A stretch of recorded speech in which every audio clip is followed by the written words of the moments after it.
Testing.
This is Ed again in San Diego, California, and it's 20th January 23. Happy New Year. Our special guest today on Global TV Talk Show is Angie Weinberger in Zurich, Switzerland. Hello, Angie. Welcome again. Hello, Ed, and Happy New Year to everybody. Thank you. As you know, Angie is Managing Director of Global People Transitions.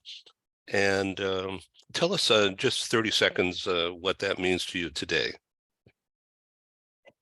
Well, as you know, I started this business more than 10 years ago, and it's a coaching, training, and consulting company. And so I work mainly as a career coach for internationally mobile professionals. And I also teach global mobility professionals and work with global mobility teams and also expats and expat partners.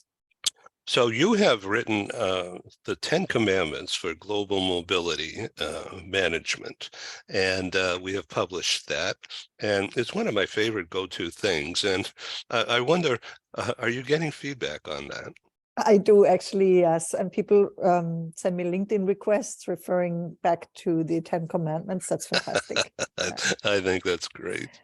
So let's talk about the expat syndrome. I have never been an expat, but I've been connected to global relocations and all things considered within that, under that umbrella for a very long time. But the expat syndrome is depending upon one's own personality and expectations, I would think. Is that correct? So, yeah, I think you could say that, you know, any psychological phenomenon, and this expat syndrome is probably, you know, something we would normally call cultural adjustment, but enhanced by a particular, let's say, personality type. So what I'm looking at right now is I try to find out whether this cultural adjustment in connection with performance of expats is different according, you know, what kind of expectations people bring to the table, because this is what we assume.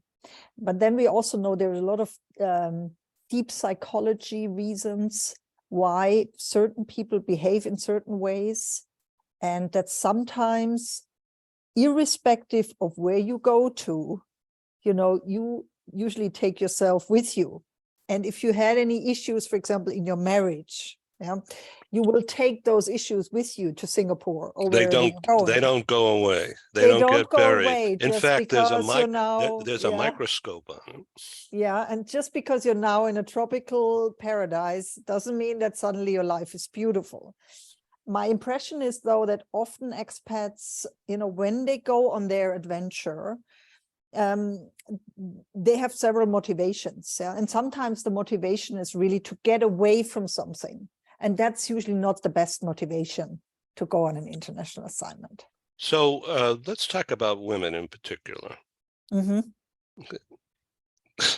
Yeah, so it's the yeah. difference between Mars and Venus. We know that, but boy, it's really accentuated, isn't it? Yeah, so I think Ed, because especially high performing women that we're talking about when we talk about expat women, they have a different take on their career than maybe, let's say an expat partner.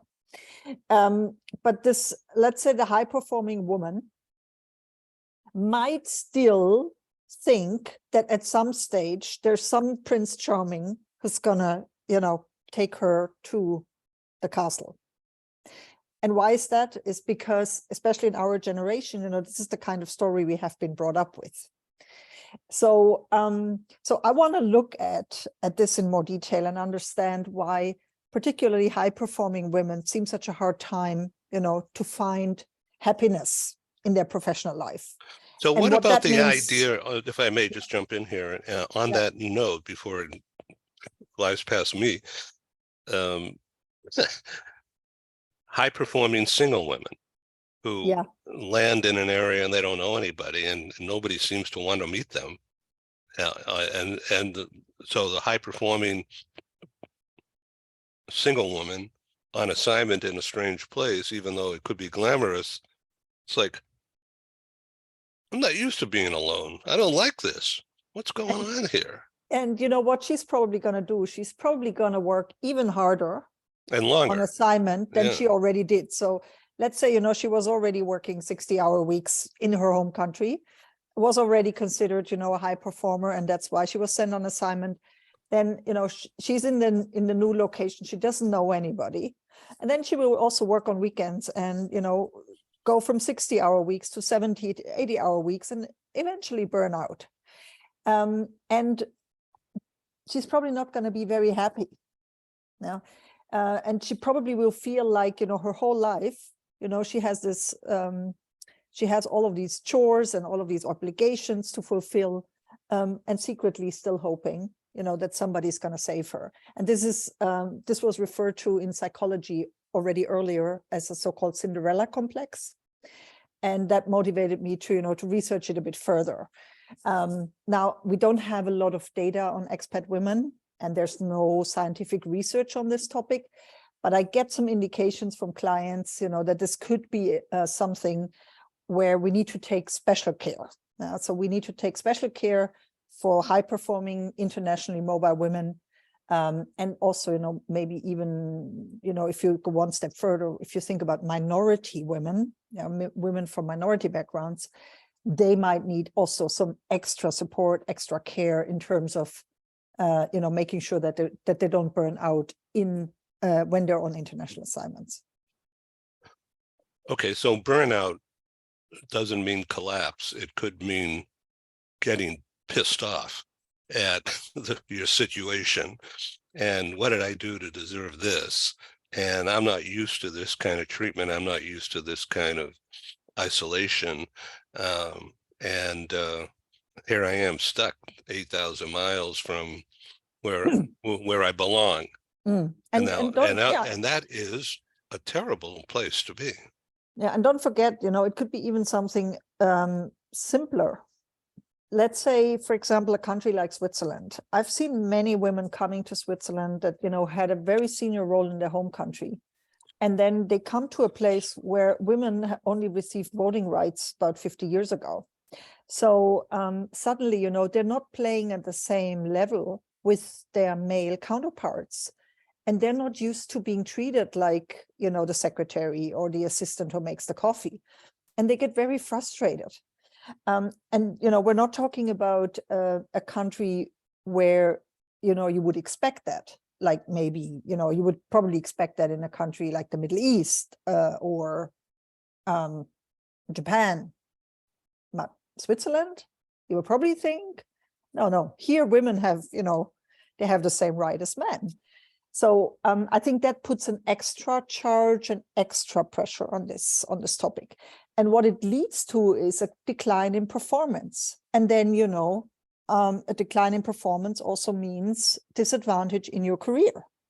So I really think we need to research this topic further and make sure that there is no such thing going forward as an expat syndrome, and that expats, and also especially female expats, they get more support from the companies that assign them to the international assignment. So more psychological support, more coaching, so that they can maintain their performance level while on assignment, be productive and be happy as well. Yeah. So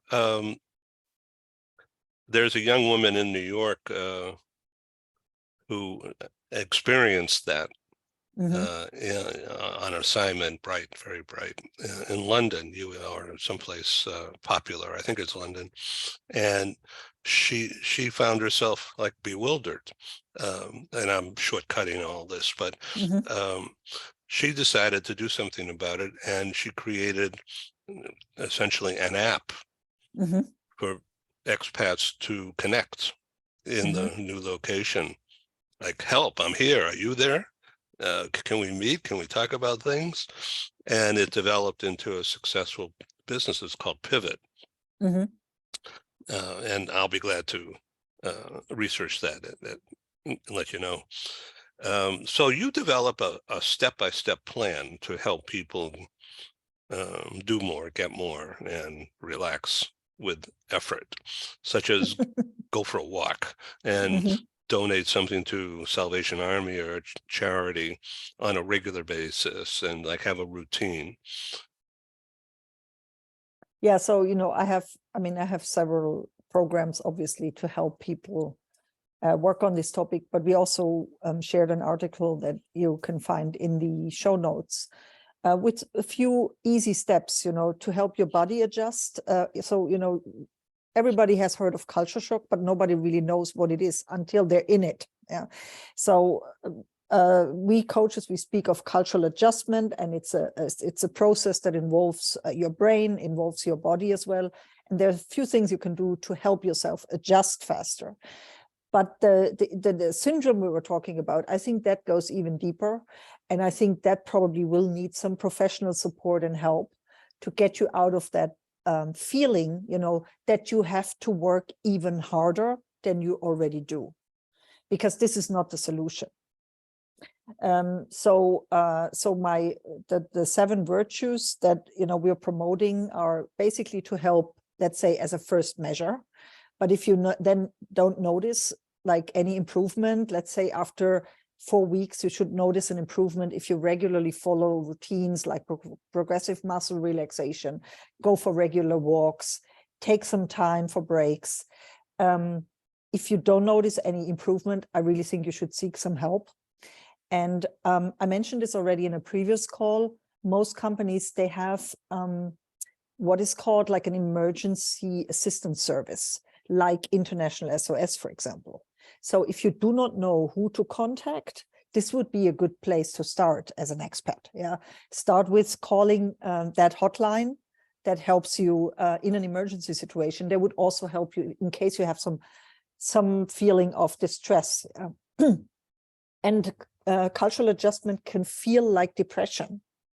If you do not know what it feels like, you probably don't really recognize it as cultural adjustment. You probably think you have a depression. So if you feel any symptoms like this, this would be a good time, to talk to International SOS, for example. So one of your notes says to me, combine your first coffee with a morning meditation. So what does morning meditation mean? So, everybody has heard of meditation, but to be honest, most people do not really know how difficult it is to do it properly. And And I personally think it's a good way to just start to have your coffee and take about 5 minutes out of your busy schedule to just let your thoughts flow. I'm sorry, I have to cough. So in a meditation, if you want to develop a routine, there are so many apps now, so many YouTube videos. It's best if you start with a guided meditation. Let me suggest that you take a minute here and get some water. I will. Okay, audience, sorry. we'll be right back, or you can stay and look at me while Angie gets a drink of water and recovers the speed and great thinking and guidance. This is from experience, people. Everybody does this, as you could tell. Angie, you Yeah, say so start a journal also. yeah, that's also a good idea. With the journal, you know, like, because everybody goes through an internal process. And in order to get this internal process on paper, journaling is one of the best ways to do that. So just So a I really notes, recommend it. Yeah. like here, I do this sometimes, you know, the old-fashioned way, pen, paper, write things down, and then I have to remember to look at it again. But the idea of just writing things down is really powerful, because first of all, you want to read what you're writing down later, and so it has to make some sense. And so you're organizing your thoughts, and you're actually taking care of yourself by doing that simple thing.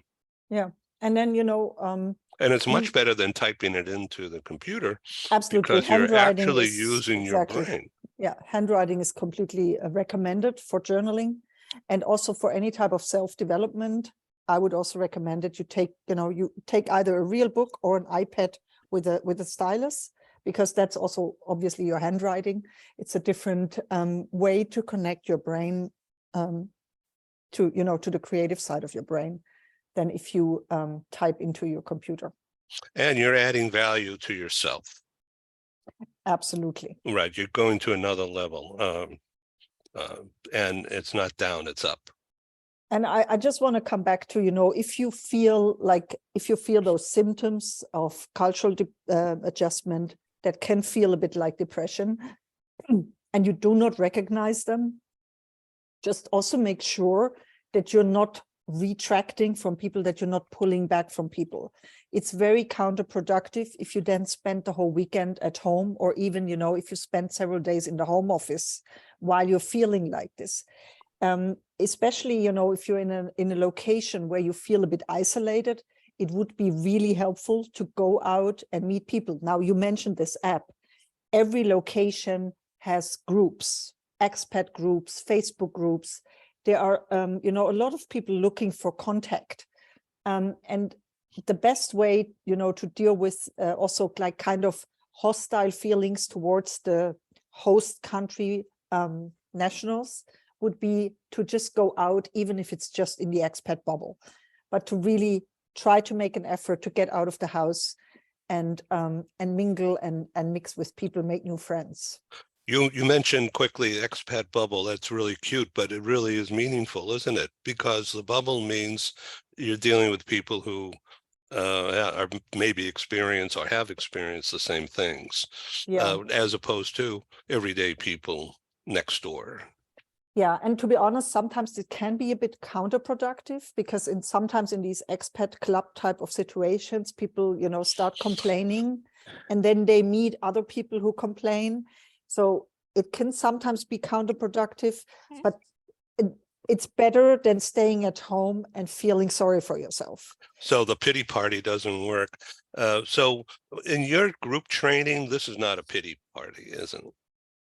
And now my groups are very focused on, you know, getting to the next level and getting out of the culture shock, basically, and into a productive stage again. So, for example, when we work with expat partners looking for a job in Switzerland, we give them like a 12-week program, and at the end of the program, you know, they're ready for the job market. addressing cultural adjustment issues is a part of the program. I've had the experience with some clients that they really haven't heard this before. So they didn't really know that this existed. And I remember particularly one client who was very thankful because he said, my daughter is behaving weird. I mean, she's in puberty, but then she's behaving more weird than she used to. And then I said, well, it could have to do something with, cultural adjustment and culture shock. And maybe you just need to talk to her about these things. And a few weeks later, it seemed like all of this had just gone a lot better. Yeah. And just by addressing it, he was able to understand the phenomenon and what was going on with him. But I also think, if you feel, as an expat, if you feel like a bit lost and you feel like this is not working for you, you should really talk to somebody professional about it. Let's talk as we come to a close here. We had about 7 minutes. Mm-hmm. 7 virtues of performance, productivity. Is that a good thing for people who you talk with to get into? Yeah, that's, it's maybe for, as I said, maybe for now it is more a starting point to help you feel better. But if you already feel depressed, it is a bit hard to start with something like meditation. So then if you feel like I'm not getting out of this alone, you should first of all speak to a professional. But doing all of these things will help you to maintain a routine in which you feel productive, in which you feel happy, organized, and you can take care of yourself. Interesting, isn't it? Yeah, sometimes, we have to see where people are at before we can give those kind of recommendations. Angie Weinberger, thank you very much for this brief look into the abyss for some people who are temporarily stymied or lost in Switzerland. It seems hard to believe that that's a bad thing, but I thank you for the practicality and instrumental belief that you can change your life, and rather than be changed by it. Yeah, exactly. Thanks a lot, Ed. And if anybody wants to talk to me, you know where to find me. I think you ought to tell them your website. Yeah, it's globalpeopletransitions.com. And I hope you will also link to it in the show notes. There's a link where people can book an appointment with me. This is great. Angie Weinberger, Managing Director, Global People Transitions, at Angie Weinberger. That's WEINBERGER. And I thank you so much for being on Global TV Talk Show. Thanks, Ed, and happy Lunar New Year for all those celebrating this weekend. Yeah, what is it? Which animal is it? Year of the Rabbit is coming up. Oh, a white rabbit? That's I didn't know that. I think it's just a rabbit. I'm thinking of that song by White Rabbit from 30 years ago. So. Okay, we better stop this. You have a good day. Okay, bye-bye. Thank you, bye-bye. Thank you.